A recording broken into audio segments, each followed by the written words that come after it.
ulcerative. It's called ulcerative. It's called ulcerative. It's called ulcerative.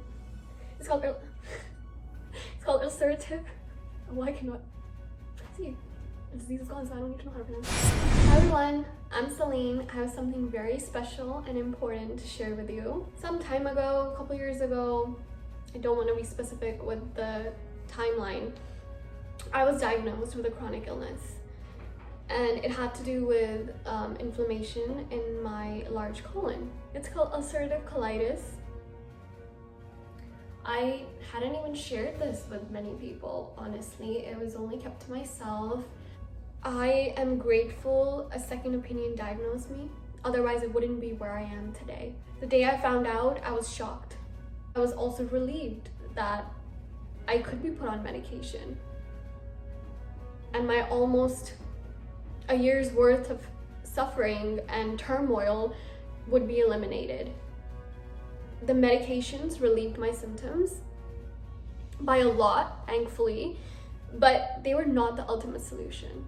So, you know, we all talk about chronic illnesses, and it can be cancer, it can be things to do with the brain, you know, tumors, anything else in your body that has to do with different organs and the functioning of those organs. So many of our physical, in this video I'm just talking about our physical problems, but it also has to do with the mind. But what I mean to say is there's so many of our physiological problems that we can resolve on our own. Over 2 years, I experimented with my diet to figure out what was causing the upheaval and the symptoms. I stopped meat, dairy, sweets, spicy food, and this went on for a while. I went on and off, just trying to see what works and what doesn't. I couldn't pinpoint what it was related to my diet. Lost almost 10 to 12 pounds. Midway check-in through that year that I was on medication, my doctor said the medicine wasn't working and they needed to do another invasive tests, and I would possibly need medication through IV. I had gotten anemia. I was so low on iron, I had to go in to get iron through IV. I went in once, I was supposed to go a second time, but that was the time when I decided this was enough. I do not want this, I don't need this. I did not want to rely on medication. Doctor told me my illness was chronic and that I couldn't heal myself. I couldn't heal myself naturally. That's what she told me. It was a difficult time. It took a big emotional toll on me. I decided I would prove this wrong, that this can be cured, and I can cure it. I thought if people can cure themselves of cancer, why can't I? If Anita Moorjani can cure herself from her deathbed, why can't I? I had nothing to lose, more than I already had. It took an intense amount of trust and faith. I had relapses, so many weak moments, so much internal bleeding. It took an immense amount of patience.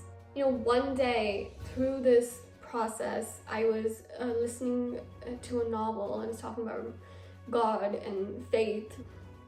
I cried out. I cried out to God. I gave up. I surrendered and I let go. I said I either bleed to death or revive to life. And that's how strongly I felt about it. Because I thought only two things can happen. And I'm open to both. I either die, right, I bleed myself to death, or I pick my life up and I become a healthier version of myself. I was scared of none of those options. Even when some symptoms persisted, I would pick myself up. I would sing songs, for example, that the victory will be mine. I will achieve my goal. All of this will disappear one day. Trust was huge. This trust in this unknown, trust in uncertainty, trust that I will be okay. Our thinking just goes towards, I have this disease, I have this label, I've been told that I'm not gonna be healed, I have to accept this and I'm just going to go along with it. It's just a part of me now. This is what identifies me. Amongst everything else that makes you up, this is also another thing that identifies me. And I think that is where we're wrong. I knew I wanted to get off of medication. And no matter what others or family members say, I knew I wanted to do this and I could do it. It didn't go too well. First couple of tries when I tried coming off of medication, that day when I surrendered, life shifted. I didn't take meds ever again after that day. Can you believe it? The pain was literally so bad that I couldn't walk, I couldn't sit up, I couldn't function or talk.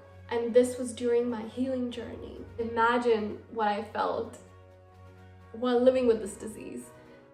It was way worse. But I prayed, I showed myself love and compassion, and things began to shift. I indulged in going inward and healing myself to the core. I read books, did yoga, breathing techniques, watched TED Talks, learned so many valuable skills. Therapy, did affirmations, worked on my past trauma and wounds. I explored my strengths and my faith. My life shifted. My mindset shifted. I started to purge, healing all over. I am perfectly fine and healthy. Now I can eat anything I want. My appetite and my capacity to eat is so much stronger. I can hold, digest, and my ability to process food has increased so much. And I'm gaining weight. By any means, I'm not gonna say it's easy, but hey, it's doable. It is still very much a continued journey of growth, love, healing, spirituality, and I'm embracing it. Learning the topic that inflammation in the mind causes inflammation in the body. That if I can disease myself, I can treat and cure myself. We all possess this unimaginable power within us. There's so much magic and magnificence of going within and detaching from externals. So I want to tell you that if you are going through something physically, if you have a chronic illness, you too can live a wholesome, joyful life. People thinking, oh my God, can this really happen? Like, can these people really cure themselves? And it wasn't until I put it to the test, it wasn't until I started doing it. And now that I've done it, I cannot even tell you, it's a marvelous feeling. It just makes me think like I am so powerful. I have all I need within myself. Externals don't matter. Everything I need is right here. It's right here. There is a way. Detach yourself from the externals. Detach yourself from what society tells you, from what the medical field tells you. You have so much power within yourself right here that you can cure yourself. We all cause ourselves diseases. And a disease is a wake-up call that there's something in our life that we need to do differently. And that's the last resort. Medical profession does not go into, well, what was the root of this? And I remember reading from one of my anatomy textbooks, ulcerative colitis can happen because of stress. Among some other things, it can happen because of stress. But nobody tells you that. My doctor didn't tell me that. And it is true. And I am telling you that our inflammation in our minds affects our bodies. It's like a huge knock at the door. It's our body giving us this huge warning sign that you've done literally so much to yourself to the point of diseasing yourself. And everything is connected. Our soul, our mind, our body. Now the only way to move forward is you keep it with you or you change. You are not who you are told to believe you are. You're not who you're told you are. You're not the label that the medical field, the society, the family has put on you. You are capable of so much more. You're capable of what you tell yourself, what your belief system is, what you think your self-worth is. It's all about your perspective of yourself. And that'll be the perspective of people who you interact with. So I hope this was helpful to someone out there. And if you're a friend or family listening to this, sending you love and hugs and sending good wishes to everyone who's listening and taking this in. I hope you gain something from this, even if it's being vulnerable and being strong. Because we're all capable of amazing things, and all we have to do is believe. Be kind and open up. If you have specific questions regarding my journey, please feel free to reach out to me. I'll put my contact details in the description. Sending love and light to all.